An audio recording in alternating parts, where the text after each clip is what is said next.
again, everyone. So I wanted to do a video that kind of follows up with the book review on the KonMari method of tidying up. I mentioned in that video the one thing I really enjoyed about the book was this sense of surrounding yourself only with things that bring you joy. Creating a home full of joy by actively scrutinizing the things that you are keeping. And I sat and thought about that for a while after I did that video, after I completed reading the book. And it dawned on me this has a really great connection to creating sacred space, because we hear a lot about creating sacred space.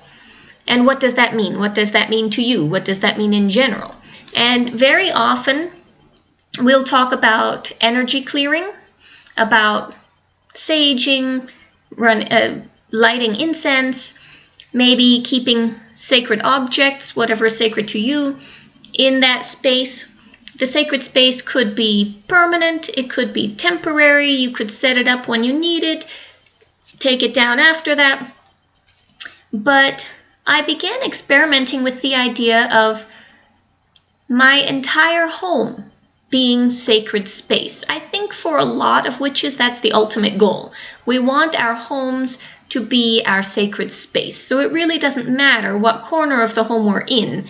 We feel protected, we feel energetic, and we are in a happy place. I think that is the ultimate goal of creating sacred space, that you are in a protected and positive space. So I began to think about how this relates to this tidying up idea, and I think the two go hand in hand. If we go through and start eliminating the things in our homes, in our lives, that do not bring us joy, then eventually what we wind up with is a space of complete joy, because every single thing that we have exudes positive. I think that is a good starting point. There may be still some negativity that comes in with us. I mean, we go out into the world, we go to work, we get into a bad mood, we bring that all home, and that energy does follow us. But I think there are ways to minimize that. So first would be, as said, tidying up and creating a home where everything surrounding you creates joy. So that's number one. The minute you walk into your home, you will be uplifted and feel happier.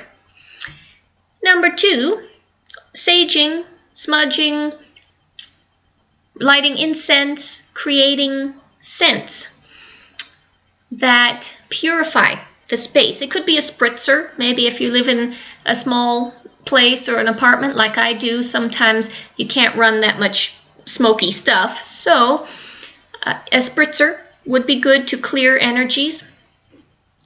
And what I have noticed is sometimes coming home really can be a downer. Like there's this negative cloud in the home. And whenever I notice that, I know it's time to clear things out. Open up the windows, smudge the whole place, start fresh. And I think what that is just that accumulation of negative energy that we bring in from the outside. Some people will say, maybe depending on your tradition, you might think someone has purposely sent negative energy to you. I don't really believe in that myself, but however the energy got there, there's no reason you can't clear it out. If you know that the things you personally have are not generating it, then ditch it, get rid of it. Okay, so that's one thing, clearing out the space. And then I guess just maintenance.